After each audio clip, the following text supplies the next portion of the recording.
start. I just want to know your background. Okay, how did you get into books? And basically, just give us a general bit about your background. Where you from? Kids, family, married, etc. Boom. Um, I mean, my life, I can't really go over it quickly like Take I your want time. to. I definitely have to take my time when it comes to that. But my background, so my childhood was hard, and I grew up as a child not wanting other kids to go through what I went through. And I always promised myself as a child that I was like, I don't ever want my kids to go through what I went through. So I always promised myself that.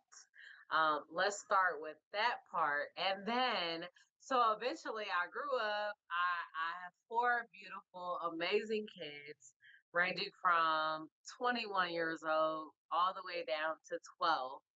Wow. So I only have four, so that's good. I have boy, girl, boy, girl. I'm married. I'm not married to their father, but he is a father. So if anybody understands that, then they know. Um, I think most of any, us understand that now, especially with the internet and, how it's so much, kid's father is, baby mama is.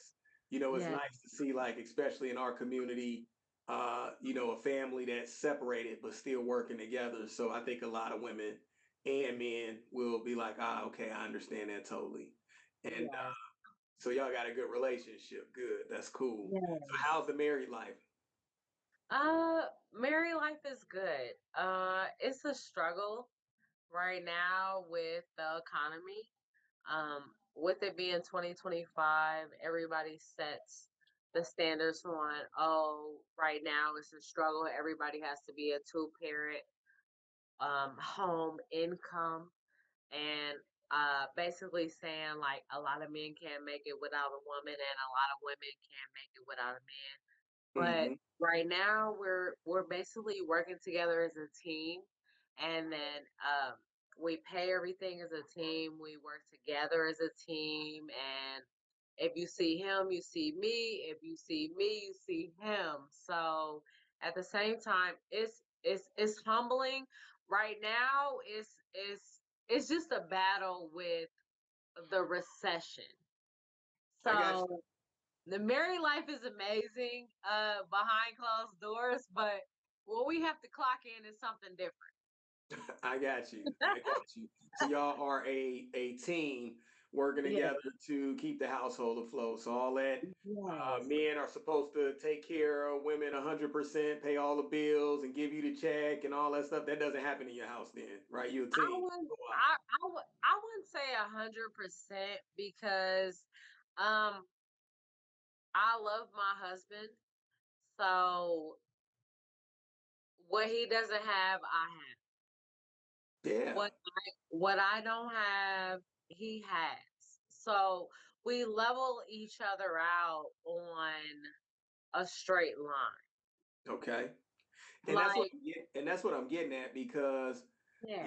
nowadays it's this big debate about men serving this ultra role, right? Where you Yeah. have to pay everything, or I've seen fellas say, like reverends and people say like, oh, give your wife every last single cent that you make, you know what I'm saying? And let her pay the bills, let her do all that. So it is refreshing to hear, that you and your husband are actually not falling into that. It's quite ridiculous, the stuff that we see on the internet, right? Yeah. It has no bit of fact to it at all. Um, Yes. and usually it's somebody who is well off making those claims. You know what I mean? So it's Yeah. kind of funny. And we're normal people, right?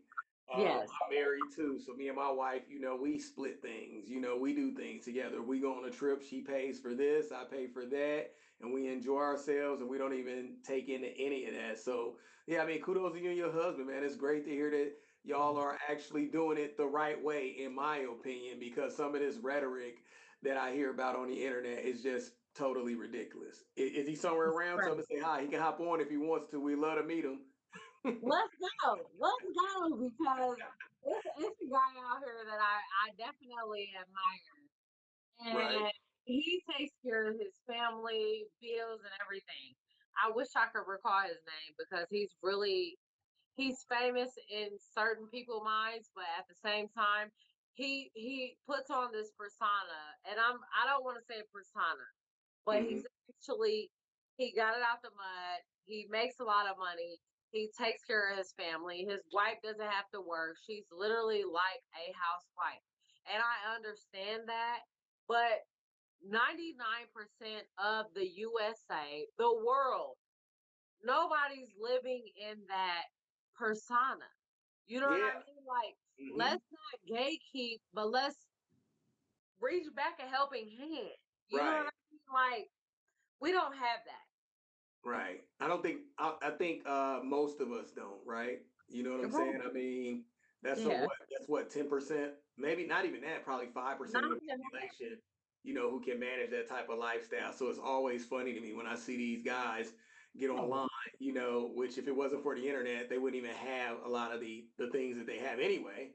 Right. Right. They get online and talk and boast and brag and basically try to Right. put down, to me, it feels like you putting down the black family because we already know that we are not at that level, across the board, when compared to like, the white culture, right? I mean, we've had Right. years of being suppressed from having a lot of opportunities. So you already know that a lot of us black families are getting it out the mud, like you said. Right. So yeah, I think it's unrealistic. So that's what's up. So Right.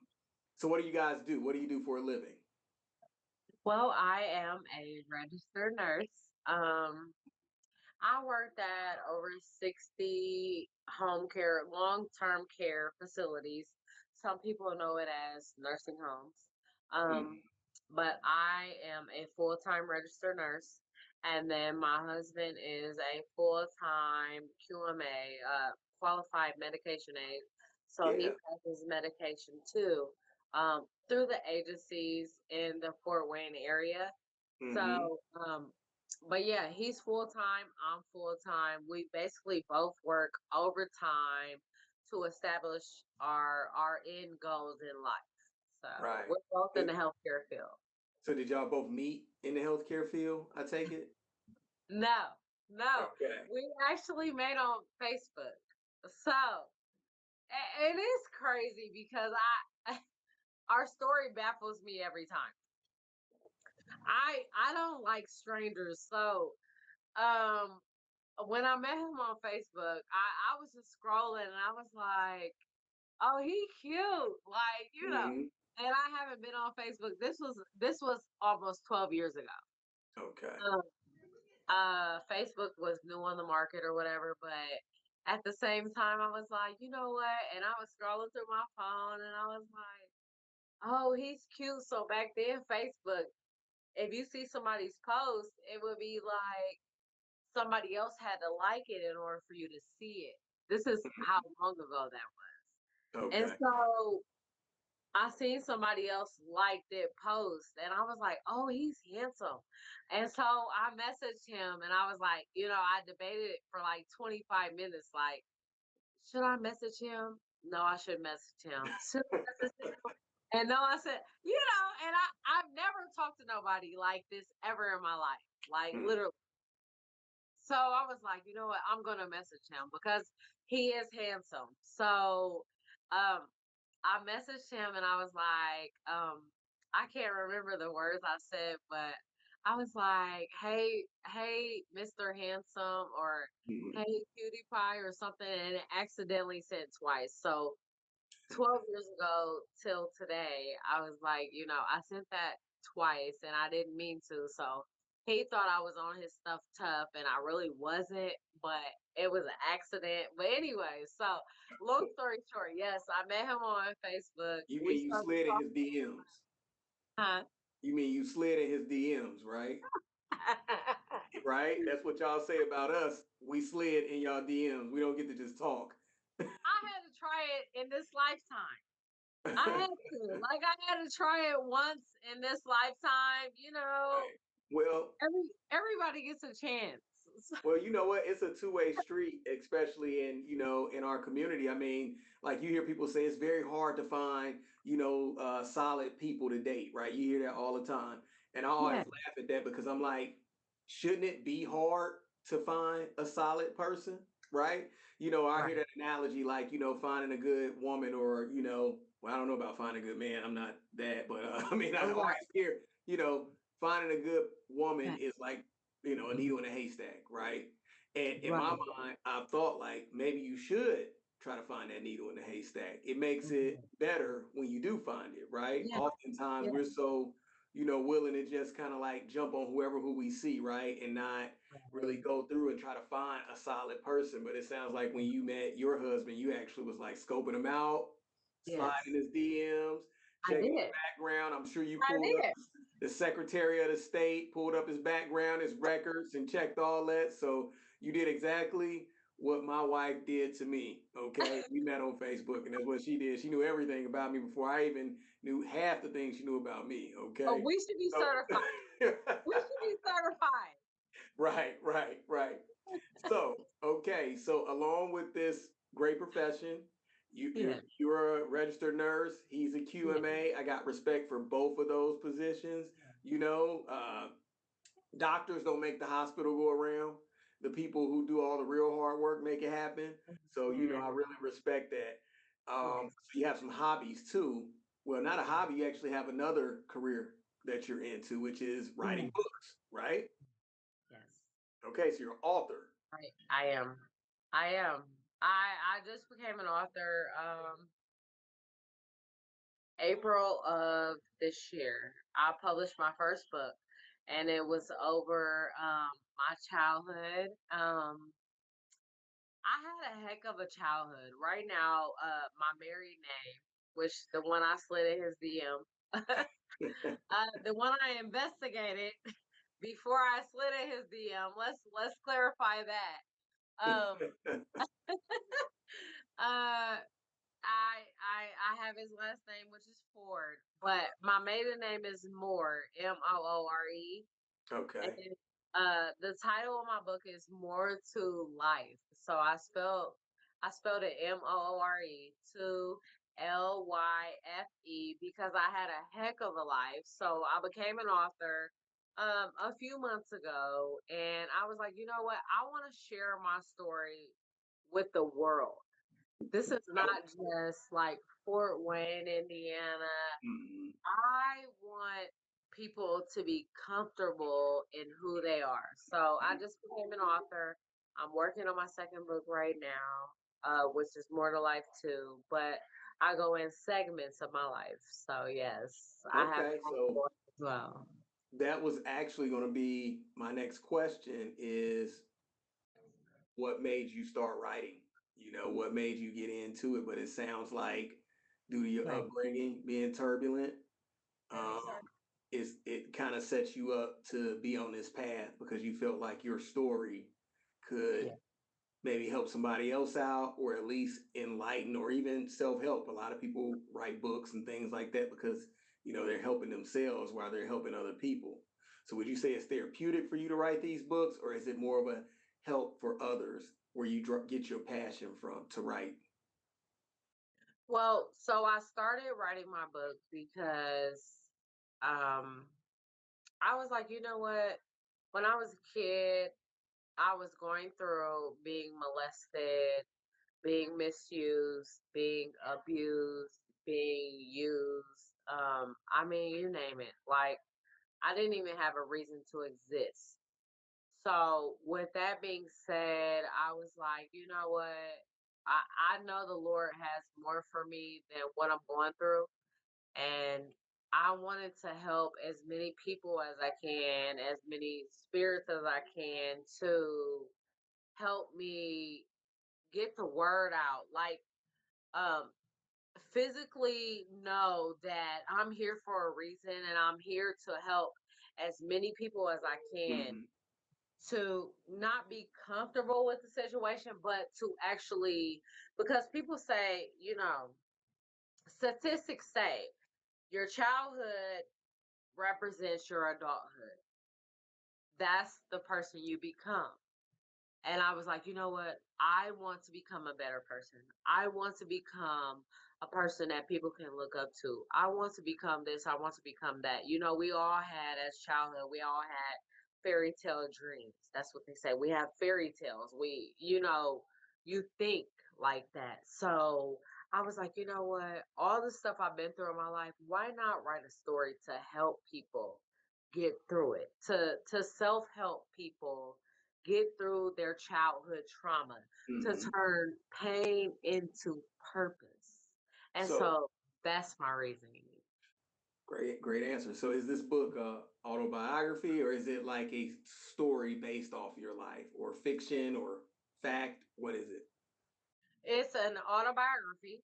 Hmm. Um, it is a nonfiction story, so this is like real life stories. Like this is real life fiction. This is the raw, uncut me. This is the raw, uncut everything Okay. through molestation and everything. And um, yes. So So I had a book signing today and I had to represent that to people. Like, do you like real life stories? Do you like nonfiction stories? Like, do you right. like the real raw uncut? So that's what it is.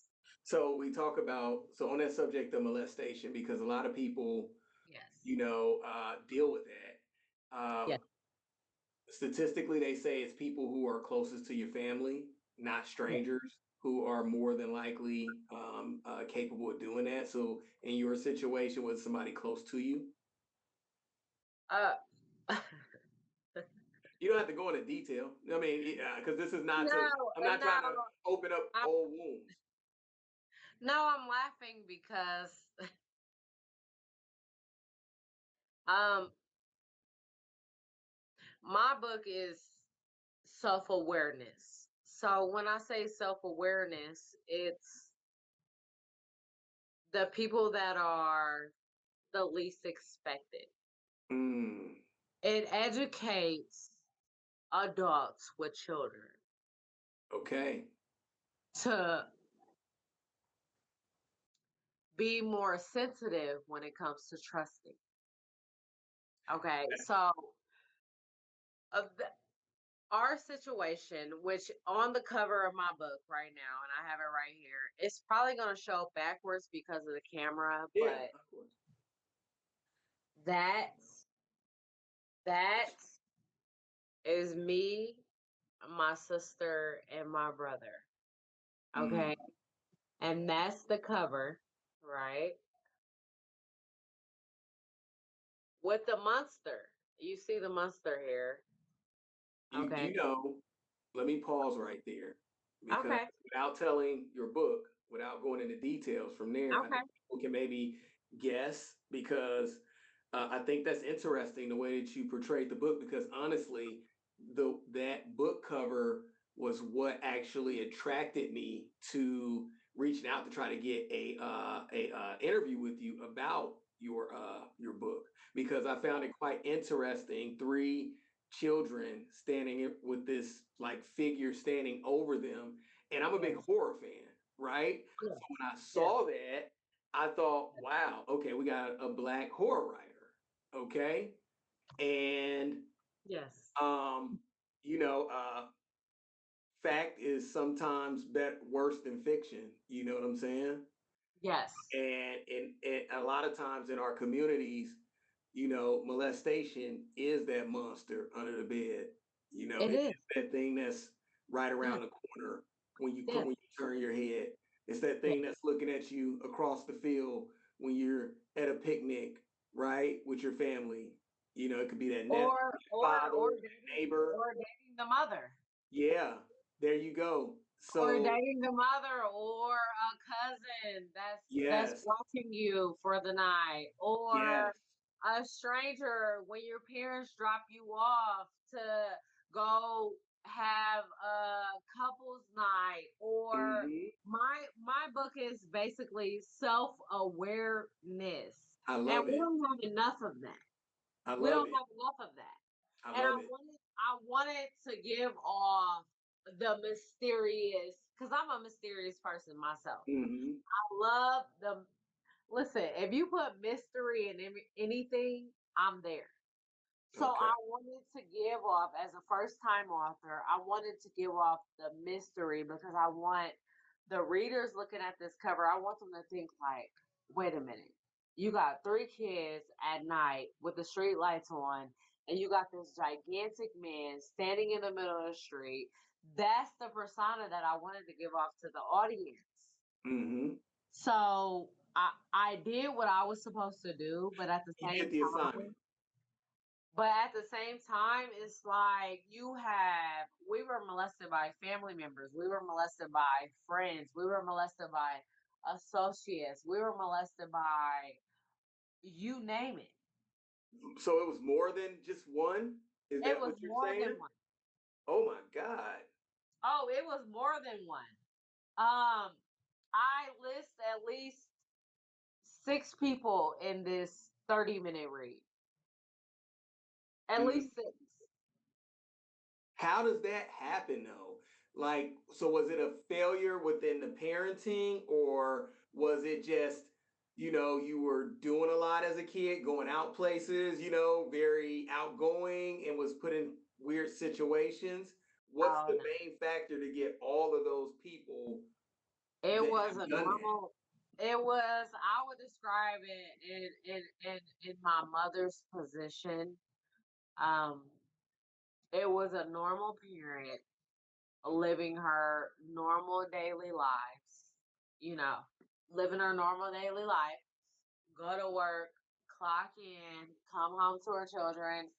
Uh, oh, a lot of adults. See, people don't realize that a lot of adults, especially in 2025. We see a lot of kidnapping. We see a lot of Amber Alerts. I mean, it's ridiculous. They're selling organs for money, and children's organs are more than, we didn't have that 40 years ago. We didn't have that 40 years ago. But at the same time, my mother was a normal mother. She was normal. Wow. Um, she went to work. She came home to her children, and in the book I described that. Like she was an amazing parent. Like nobody could tell me nothing wrong about my mother ever. And so life, okay? So life. Just imagine if you could sit in a bubble for a second and just imagine how many times you haven't had your kids in your visual parameter. Well, I'm sitting with that right now because my daughter is at a sleepover at 15 years old. So, Sit and with it. I hate it. It's Sit agonizing, with it. right? Because Sit with it. yeah, I want them to be out. I want my daughter to be out and enjoying herself, but then I have to think about all of those bad situations that can come up. It's Sit- constantly cycling through my Yes. brain as I'm sitting here right now. I'm like, man, maybe Yes. I should call her, right? This Um, is like real life stuff. This is yeah, like this happens, and then the predator makes them comfortable to where um they don't want to talk about it. grooming, right? Right. It's more of a relationship. It's more of a, oh, I don't get this from my dad, so it's okay. You know, Right. I don't get this from, I mean, anything. Look up the Jeffrey Dahmer case. Like, how many Mhm. people did he reel in out of nowhere?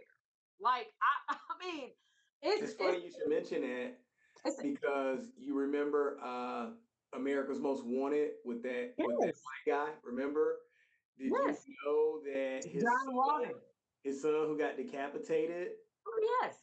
and I met him.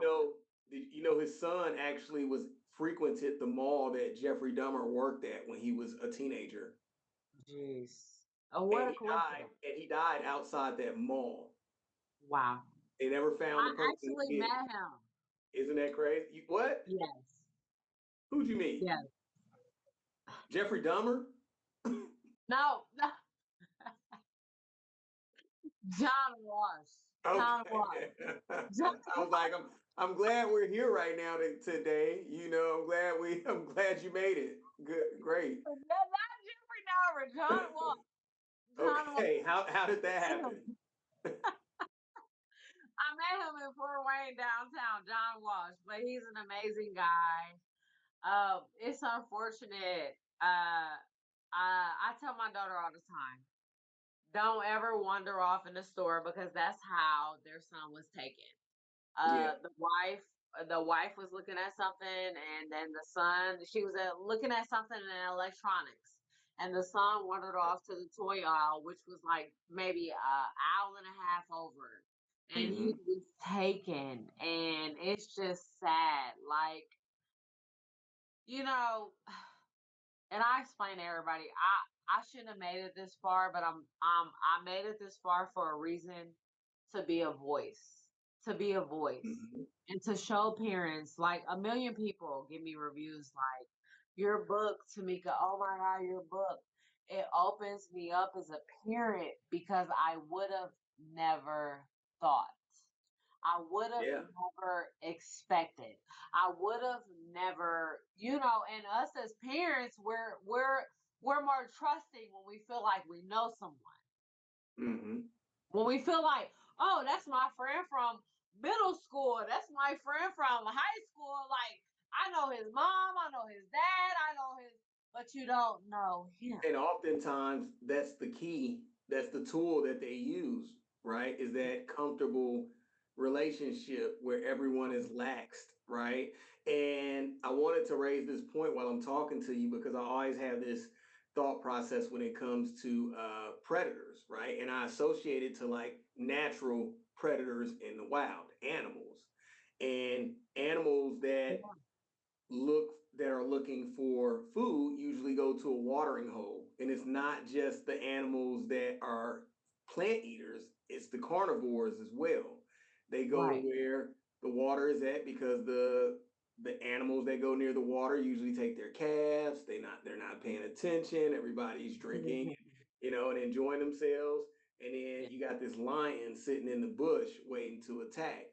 And that's kind Yes. of how I look at sexual predators too, Yes. is that any predator needs to go where the prey are at, right? And where everything Right. is lax, the environment is lax. Right. So people wonder, like, people always say, like, why is it so many teachers these days that are Mm. molesting children? Why is it so many camp counselors? Why is it so many, any place where youth are at, They're gonna some be. portion of those adults who are watching over those youth have the potential to be sexual predators because the Yeah. predator needs to go where the prey is at. It's a simple natural rule, right? Yeah. So it's like when you take your kids to these churches and let them sit in the in the baby care place, Right. you need to be Right. extra vigilant. You have to be.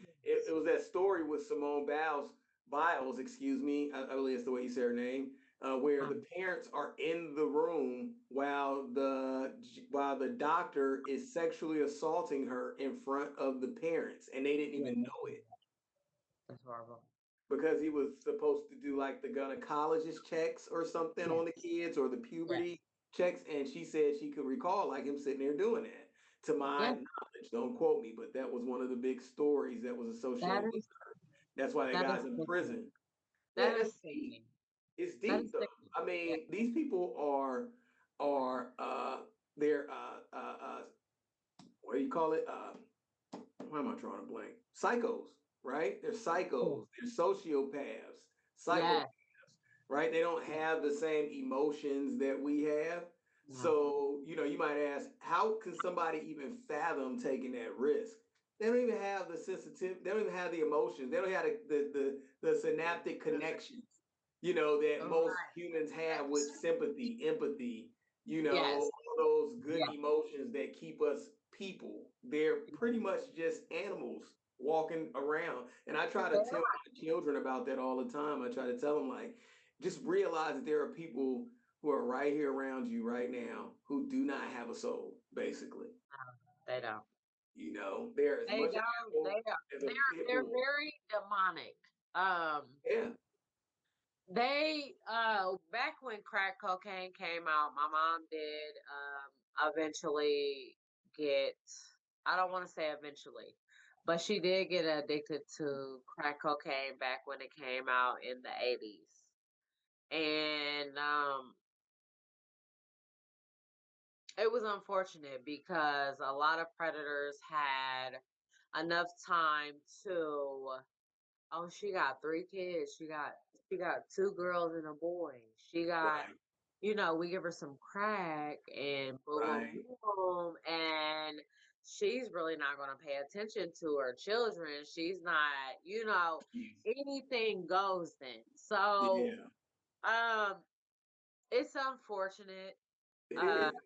to say the least, but at the same time, the mother that I remember, she was a loving parent. If you read my story, it's a heartbreaking story to Hmm. start off with. A lot of people cannot read through my book. I'm Mm. actually thinking about doing something like this major giveaway because a lot of people cannot finish my book. Um, and it could be due to their childhood traumas. I'm not going to ever exclude that out or Mm. their childhood pain. They make it to like page 7 or 17, and they be like, you know what? I had to close the book. I have to back away from the book because I cannot. Wow. Do you Wow. understand? Like the stuff that people sweep under the rug. That's what I talk about. I talk about that in my book. I could not find a publisher to save my life. Mm. You know what? I So self-educate. you so it's safe to say that it's gonna be some people who mad after reading that book too, because if you expose the people who are doing these things, right? If you're trying to open an eye to that, then you have to open an eye to negligence, right? You have to open an eye to carelessness and a lot of those things that are running through our communities right now. I mean, look at all of the children, not only you have our young ladies who are being molested at a high rate, but then you have our black males, our young males who are being killed.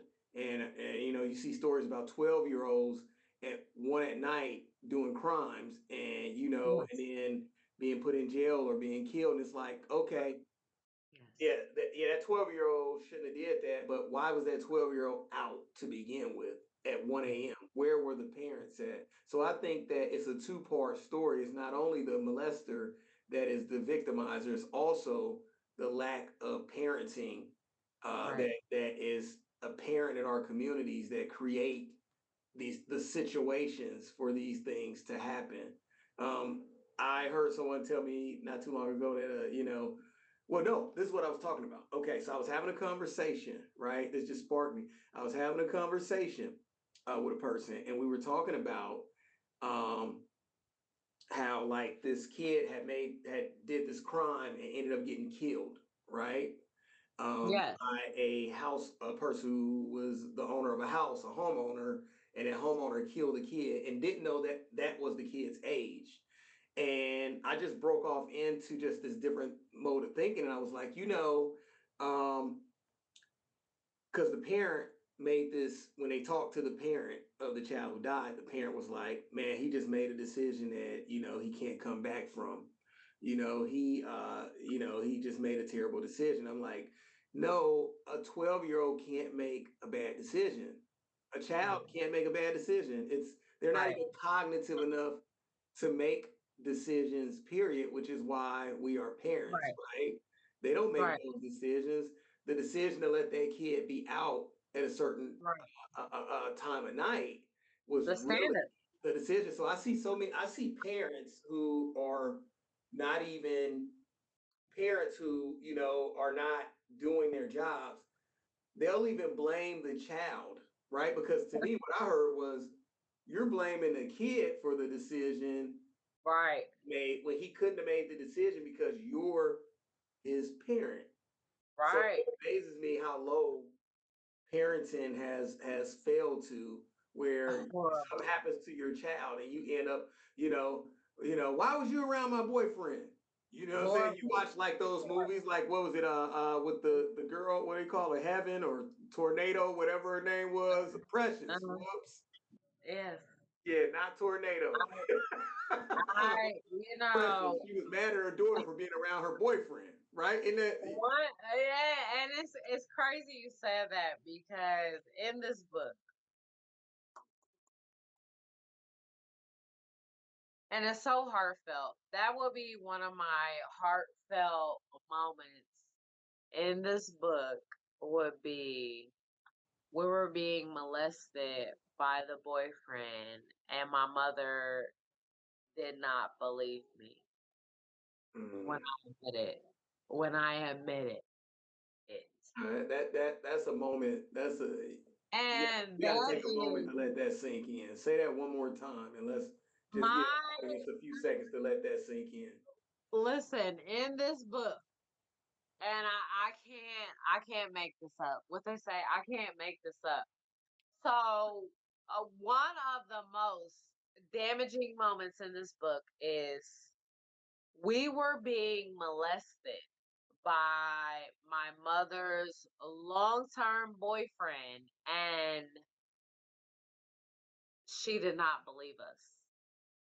She actually took us back to the house with him, and we had to live with the molester. We had to live with the predator. We had to live there. This book, this book is a masterpiece. It definitely is. If not a masterpiece, a hell of a special ABC special or Lifetime movie. Uh, yeah, it's We it, yes, we yeah. have But you know what? I was going to ask you what makes in the beginning before I knew all of these details. I'm going to ask you what makes your book, because there's so many kids who go through similar situations. What makes your book different? What? No, not what makes your book different. What mm, makes your situation different than theirs? What makes it? What makes your what?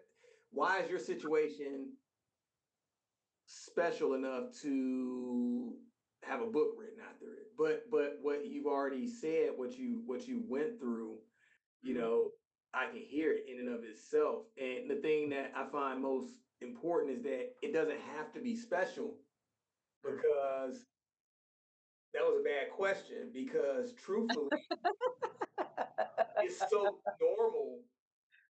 That is the special part of it, is that it Right. happens so much and Yes. it's not talked about. It's not, Right. it's that quiet, it's that uncle or cousin in the room, still at the barbecue, at the Yes. picnic. Yes. Everybody's letting him float around, knowing he did 5 years for child molestation, still Yes. sitting around children, right? Yes. It's that normal thing, so normal that Yes. it is extraordinary at the same time, Right. extraordinary at the same Right. time.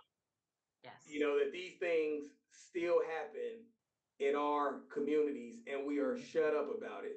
I compare Yes. it to, like, I remember back in the day, like in churches, right? Everybody knew the drummer was gay, or everybody knew it was one person in the band in the gospel choir that was gay, right? And it was like the Yes. quiet secret because it was taboo back then to have a gay person, Don't talk actually, about it. you don't Don't talk talk about about it. it. But Yes. and nothing's wrong with a gay person, but I just use that as an example. But there is something wrong with a child molester being able Yes. to revolve around a neighborhood, a family, a community, Yes. and actually not be ousted. And I think something needs to be said about that in our community. And that's why I think your book is powerful and Yes. different and Yes. special, is Yes. because it takes guts to It does. Honest, raw truth, because you're going to catch a lot of flack for it, especially in the Black community. Oh, Um, yes. I try to do that a lot myself because I just call a spade, right? Yeah. I'm from the west side of Chicago, Mhm. and I was born there, seen a lot, did a lot, whatever. But Yeah. I, when I have conversations, adult conversations with people, I just tell the truth. I say, hey, I used to rap. I had a whole rap group and everything. I Yes. opened up for Twister. I did a lot of that stuff. Um, Right. but when I talk to people, they say like, what's wrong with our boys? I say, well, one thing I got to be honest with you, hip hop culture, Yeah. and I'm gonna lose friends for that, right? In our community, but everybody knows it's the truth. Yes. Everybody knows that our kids are going out doing crimes while listening to music To the that music. Yes. glorifies crime.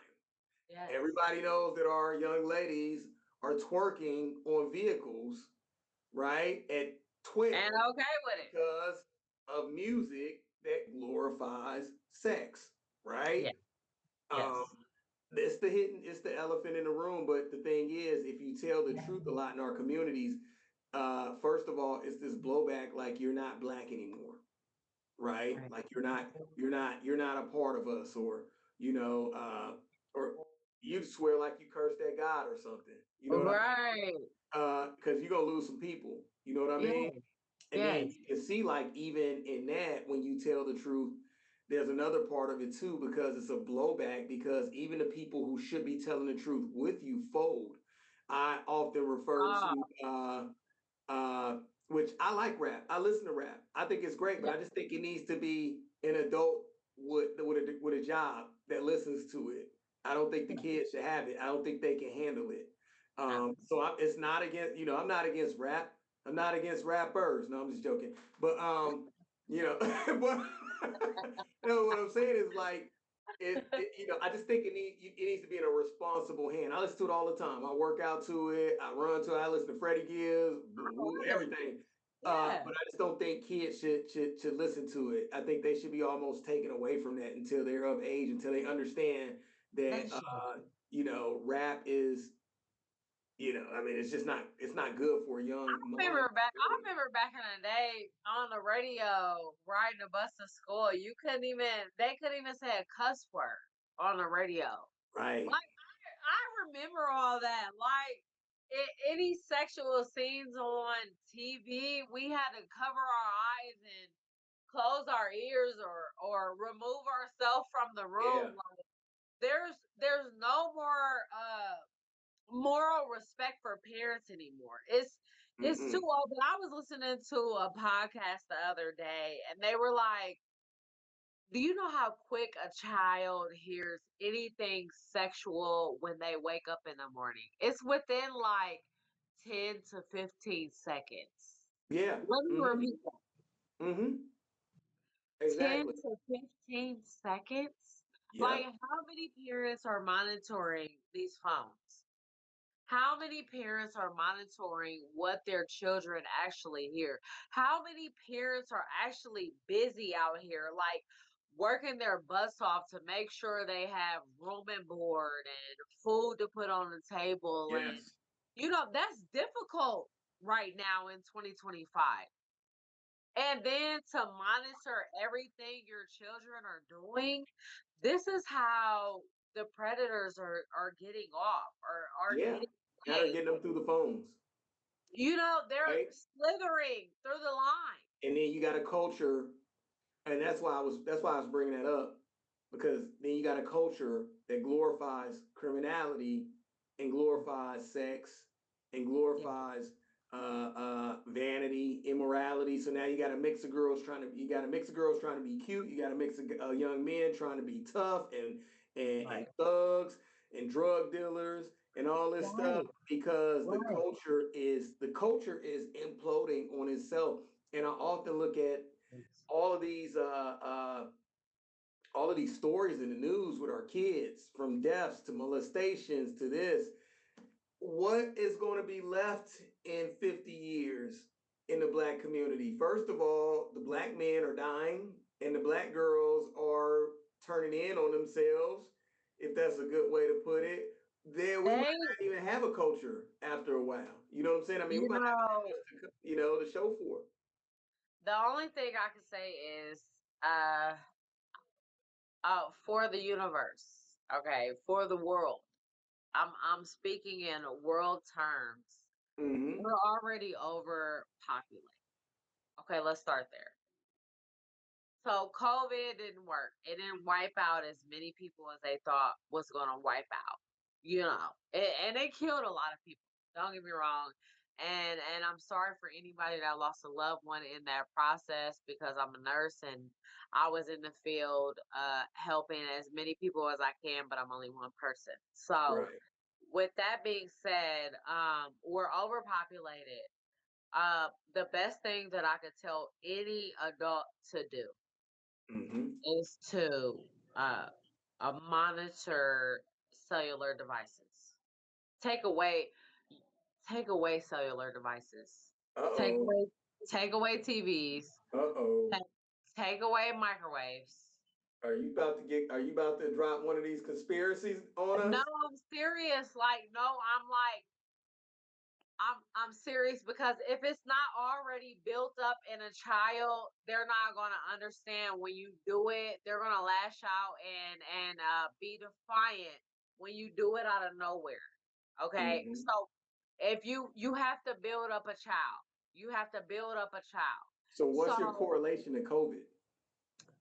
correlation to COVID, What's your correlation to the world being overpopulated? the world is overpopulated. The senators, governors, everybody's been stating that for years. Mm-hmm. We're at 8.062 billion people in the world, and we're overpopulated. Mm-hmm. We're overpopulated, so they stimulate these diseases or these disorders, or they've been putting stuff in the food for years. Mm. Okay. Okay. Now they've been putting stuff in. Let's not. That's a whole nother About to hour or say, oh two shit. that What? we can go into. What are you about to That, do? that's a whole nother. I can break it down to cereal if Okay. you need me to. The Quaker Oats if you need me to. But what I'm saying is, All right. you have to be cautious, and I'm gonna break it down to a summary. Like, back in the day, we didn't have microwaves. When anybody wanted to warm anything up, a big mama put it on the stove in a pot. Mm-hmm. Okay. Back in the day, they had the milkman with the glass jars deliver milk to the homes. What is everything in now? Plastic. Mm. Plastic causes cancer. Mm. Okay? Plastic causes cancer. What happened? The question is, what happened to the milkman? Bringing the glass jars around. He had the 6 little glass jars and the little. What happened to the house doctors? Doctors don't even care anymore. Doctors don't even care anymore.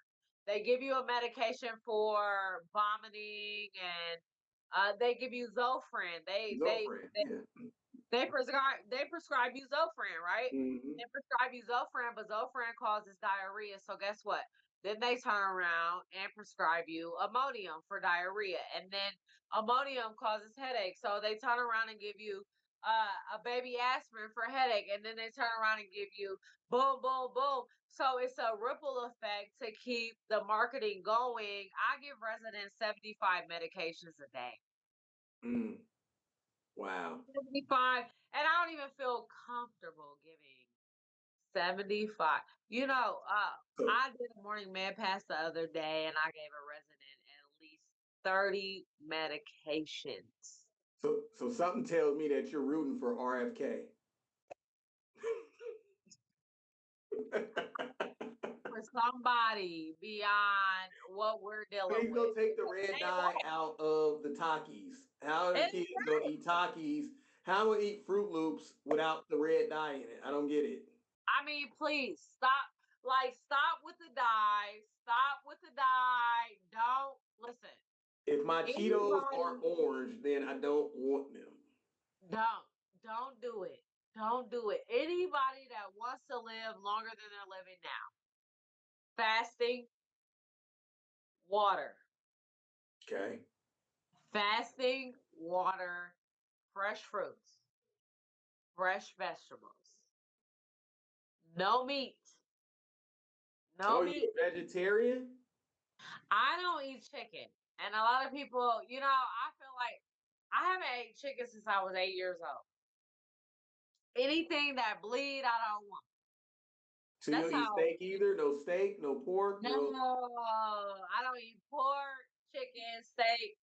I eat beef occasionally, but I try not to. Why beef? I don't know. It didn't bleed as much as a chicken did back in the day, but chickens don't even bleed now. I got you. It's some pink. They just got pink Chickens are water. so Yeah, it listen, is funny when you pull what a the chicken out. It's chicken just ain't pink bleed water. anymore. Uh, okay, so wow. Okay, that's a lot. That's a lot to take in. So I bet your husband and y'all. I bet you guys are up at night probably talking about some crazy shit. like, like, like for real. Because me and my wife, we always talk Like, about something crazy your husband at be night. talking about it at night. Okay, so I do have to ask you though, just to stay on point. So Okay. all of these things that you took on at an early age, Yes. what was your route to healing?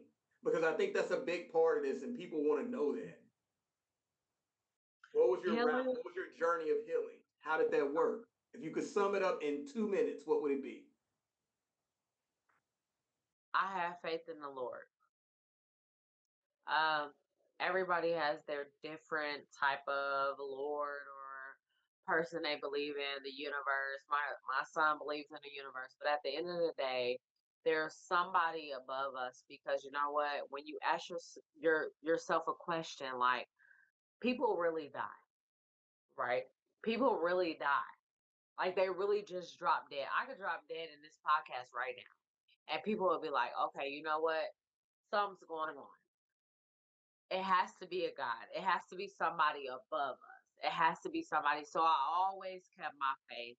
I always walked my life through mustard seed. Faith of a mustard seed goes far. And so I was introduced to my church home at like 10 years old. And I was like, you know what, Lord, I know you have something better for me. So I always walk by faith and not by sight, and with the hope that I can help someone else. So no therapy, no counseling, no. I've never had therapy. Wow. Yep. Okay. So who are Never some had. who were some people or yeah, okay. So who are some people who helped you to get through this? Because I mean, obviously you can't do it totally on your own. It had to be like somebody who was integral in helping you work through what you were dealing with. No one. No one? Okay. No, I never really had no one.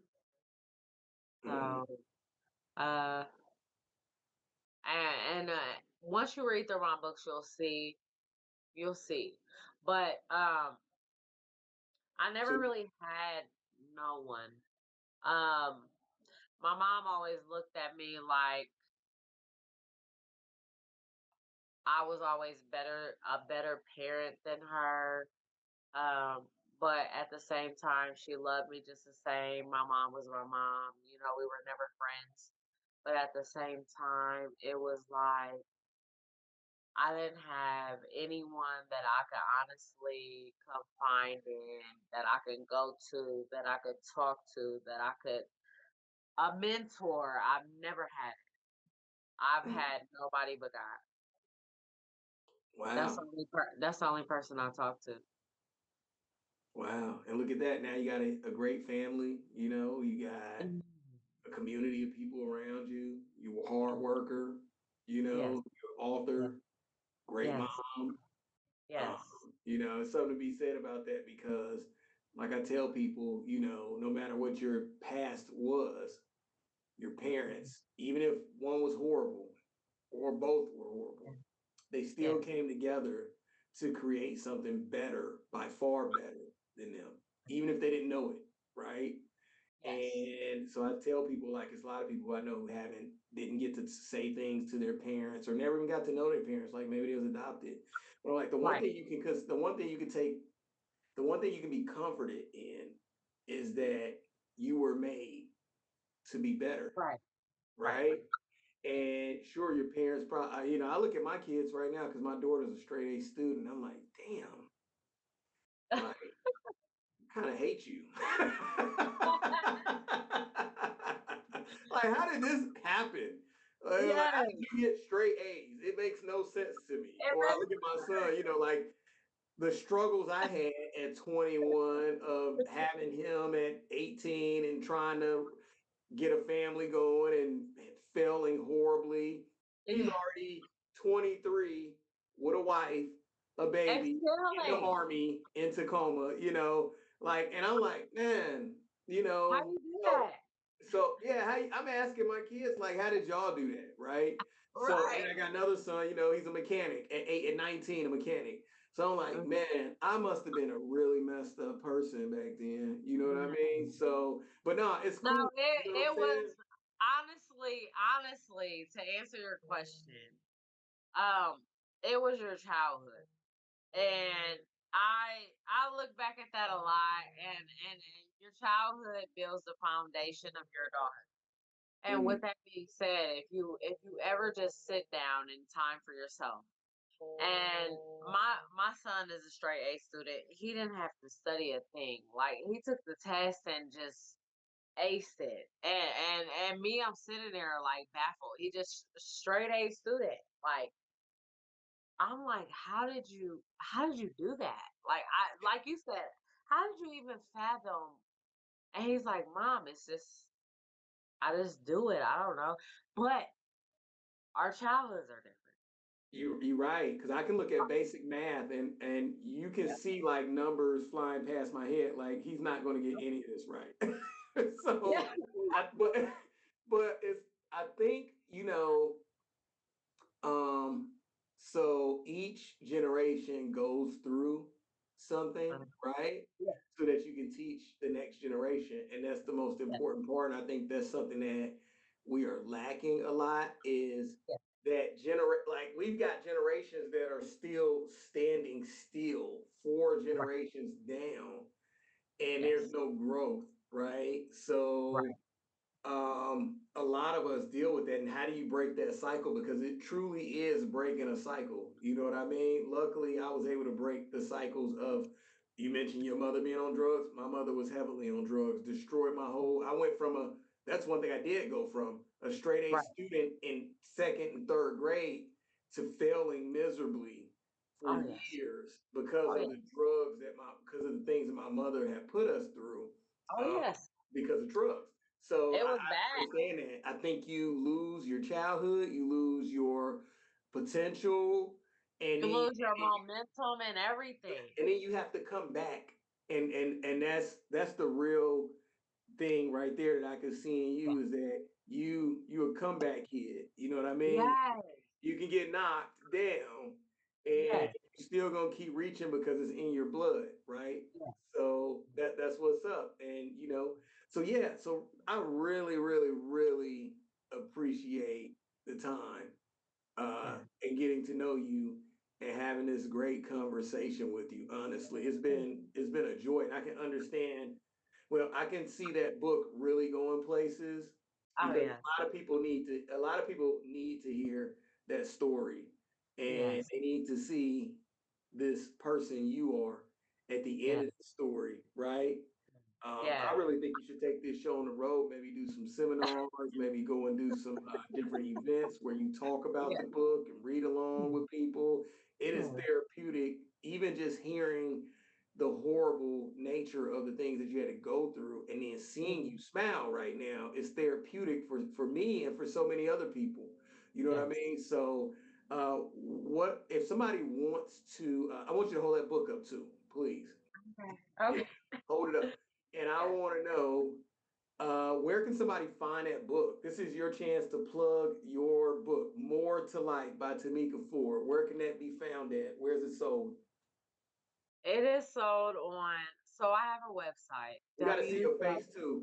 You got to plug Oh, it by okay. holding it No, down. I was like, Yeah, there you oh, go. Okay, they got to okay. see you. All right, this is your plug. www.mortalife, the title, mortalife.net. That's my website. My Mhm. book is cheaper on there than Amazon. It's cheaper on there than any platform. Um, I have it on Amazon right now. Amazon, Barnes and Nobles, Kobo. I mean, if you type the title in and my name, you'll pull up at least 3 pages of Google right now. Tamika Ford, Mortal Life. It'll pull up whatever you need. But Amazon also has the audio book. If you're at work and you can't read, you can listen to it on audio. I just hire somebody for the audio version. And you can listen to that while you're at work in factory or whatever the case may be. And then I also have it on Kindle. It's also on Kindle. It's also an ebook. Um, you could really get this book on any platform that you look it up in. It's not currently in stores. I have to go through corporate offices for that because I'm self published. So, but online, you can find this book anywhere, but I recommend you get it from my website, which is mortalife.net. Okay. NUT. And that's the All right. cheapest price right now. And I'm gonna make sure that I put that in the description when I get this video out. But man, Yes. Miss Ford, it has been a blast getting to know you and getting to learn about your book, your amazing Yes. book, and your amazing family and marriage and everything. So, for all of you at home, I appreciate you being a part of the show tonight. Just like that, if you have a fascinating topic that you want to address, if you want to make a guest appearance on a podcast, this is your spot right here at Club Geneva.